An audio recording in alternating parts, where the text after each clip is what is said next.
Bismillahirrahmanirrahim. Assalamualaikum warahmatullahi wabarakatuh. Sahabat yang beriman, Ratu Balqis adalah pemimpin perempuan di negeri Saba. Dia dikenal sebagai pemimpin yang demokratis. Balqis bisa menjadi pemimpin negeri Saba dengan usaha dan rintangan. Lalu siapa sejatinya perempuan hebat di era Nabi Sulaiman alaihissalam itu? Balqis adalah putri Raja Syarahil, pemimpin negeri Yaman, keturunan Ya'rib bin Qattan, nenek moyang penduduk Arabia. Dalam tafsir Al-Kasyaf, Al-Jamashkari menceritakan bahwa Saharil merupakan keturunan Raja negeri Yaman. Ia putra terakhir dari 40 bersaudara sekaligus pewaris tahta kerajaan ayahnya. Ibu Balqis bukanlah sebangsa manusia, melainkan jin, bernama Raihanah binti Syakan. Konon, karena keluhuran derajat Raja Syarahil membuatnya tidak pantas menikah dengan perempuan manapun dari bangsa manusia, sehingga ia memutuskan untuk menikah dengan jin. Balqis adalah anak tunggal sehingga otomatis menggantikan ayahnya sebagai pemimpin di Yaman. Hanya saja tidak mudah bagi seorang wanita menjadi pemimpin. Imam Husain bin Mas'ud al-Baghawi dalam Ma'alimatut Tanjil atau lebih dikenal sebagai Tafsir al-Baghawi menceritakan, Balqis menaruh harapan untuk meneruskan jejak ayahnya dengan usaha keras meyakinkan penduduk Yaman. Merespon usaha Balqis, kaum Yaman tidak semua sependapat. Ada yang mau mengakui kepemimpinan Balqis, ada pula yang menolak. Dua respon yang pro kontra tersebut menyebabkan negeri Yaman terpecah menjadi dua. Satu bagian dipimpin Ratu Balqis, bagian lainnya dipimpin oleh seorang laki-laki. Wilayah kepemimpinan Balqis di Yaman inilah yang disebut dengan negeri Saba. Di bawah kepemimpinan perempuan Saba justru menjadi negeri yang damai dan sejahtera. Sementara satu kerajaan Yaman yang lain bernasib buruk sebab rajanya zalim terhadap rakyatnya. Balqis adalah pemimpin yang demokratis. Al-Quran merekam semua dekromatis Ratu Balqis tersebut pada saat membalas surat dari Nabi Sulaiman yang ditujukan kepadanya. Allah Subhanahu wa Ta'ala berfirman, Dia, Balqis berkata, "Wahai para pembesar, sesungguhnya telah disampaikan kepadaku sebuah surat yang mulia. Sesungguhnya surat itu dari Sulaiman yang isinya, dengan nama Allah yang Maha Pengasih dan Maha Penyayang. Janganlah engkau berlaku sombong terhadapku dan datanglah kepadaku sebagai orang-orang yang berserah diri." Dia Balqis berkata, "Wahai para pembesar, berilah aku pertimbangan dalam perkaraku ini. Aku tidak pernah memutuskan suatu perkara sebelum kamu hadir dalam majelisku." Mereka menjawab, "Kita memiliki kekuatan dan keberanian yang luar biasa untuk berperang. Tetapi keputusan berada di tanganmu, maka pertimbangkanlah apa yang akan engkau perintahkan." Quran Surat An-Naml ayat 29-33. Sikap Ratu Balqis dalam Al-Quran tersebut menarasikan bahwa pada saat menerima surat dari Nabi Sulaiman yang berisi ajakan untuk mengikuti ajaran Tauhid, sang ratu merasa perlu membahas ajakan tersebut dengan para petinggi kerajaan. Fadl Hasan Abbas menceritakan dalam Qasasul Quran bahwa kekhasan jiwa kepemimpinan Balqis ada pada sikapnya yang selalu mendiskusikan persoalan dengan rakyatnya, termasuk saat menentukan langkah untuk merespon surat dari Nabi Sulaiman.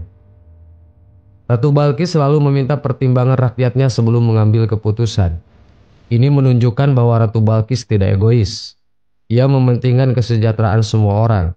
Maka tak heran kerajaan yang dipimpinnya bisa hidup damai dan syarat akan kebebasan untuk berpendapat.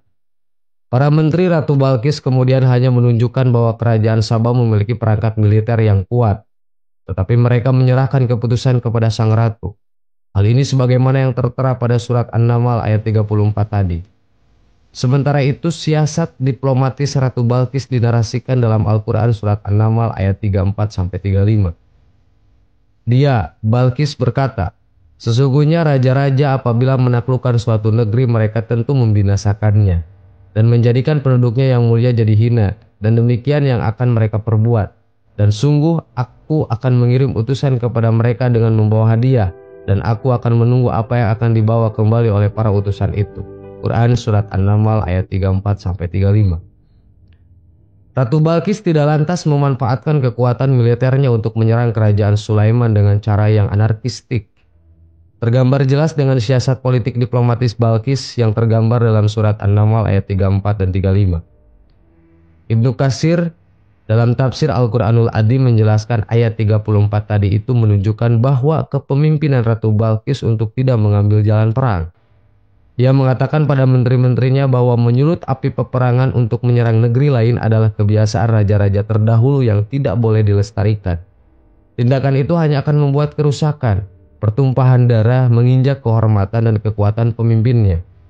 Tindak perlawanan yang anarkis demikian ini kemudian justru membuat peradaban terdahulu terhina dan porak-poranda. Ratu Balkis tidak ingin melakukan kebiasaan buruk para pendahulunya itu. Ia lebih memilih langkah diplomasi dengan mengirimkan hadiah terlebih dahulu. Ia berharap dapat memberi kesan baik sehingga bisa membangun relasi yang kooperatif. Bagi Balkis, memberi hadiah bisa membahagiakan hati penerima, menyatakan rasa kasih, dan kadang dapat menghindari dari peperangan. Sahabat yang beriman, itulah sifat asli dari Ratu Balkis yang dikenal sebagai pemimpin yang demokratis. Semoga jadi tambahan ilmu buat kita semua. Amin. Wallahu a'lam. Wassalamualaikum warahmatullahi wabarakatuh.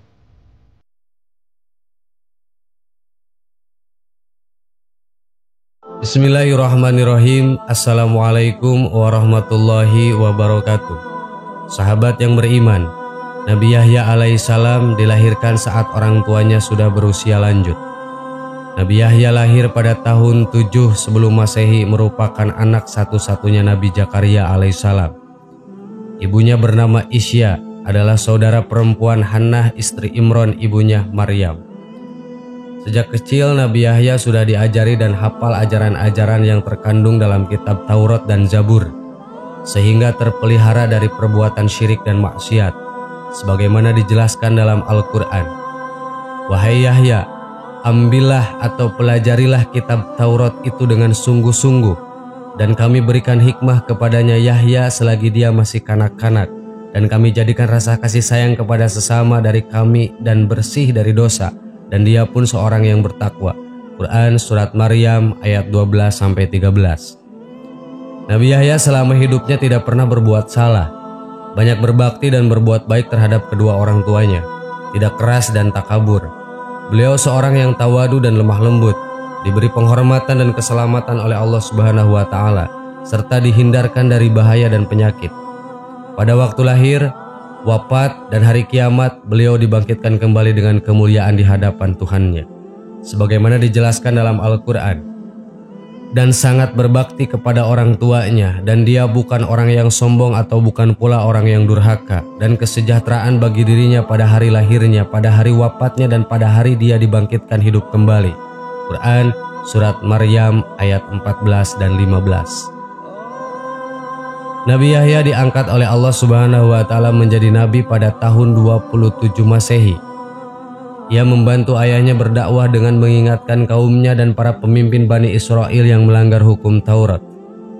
Ia sangat berani menegakkan kebenaran dan memberlakukan hukum agama dengan tegas. Ia selalu menganjurkan agar kaumnya yang berdosa segera bertaubat. Pertaubatan ini ditandai dengan dipermandikan atau dibaptis di sungai Yordan. Karena itu, Nabi Yahya dijuluki Al-Ma'madan atau pembaptis. Nabi Yahya dan Nabi Zakaria wafat. Nabi Yahya hidup pada masa Yerusalem berasal di bawah kekuasaan Kekaisaran Romawi 4 sebelum Masehi sampai 39 Masehi, dan Herodus sebagai penguasanya. Suatu ketika Raja Herodus berencana menikahi anak tirinya Herodia, dan Nabi Yahya mengetahui rencana itu. Maka beliau mengeluarkan fatwa larangan, karena menurut hukum Taurat haram hukumnya menikahi anak tiri. Akhirnya Raja Herodus menangkap dan memenjarakan Nabi Yahya, kemudian membunuhnya dan memenuhi permintaan kekasihnya, anak tirinya. Sahabat yang beriman, itulah kisah Nabi Allah yang bernama Nabi Yahya alaihissalam. Semoga bermanfaat. Amin. Wallahu a'lam. Wassalamualaikum warahmatullahi wabarakatuh.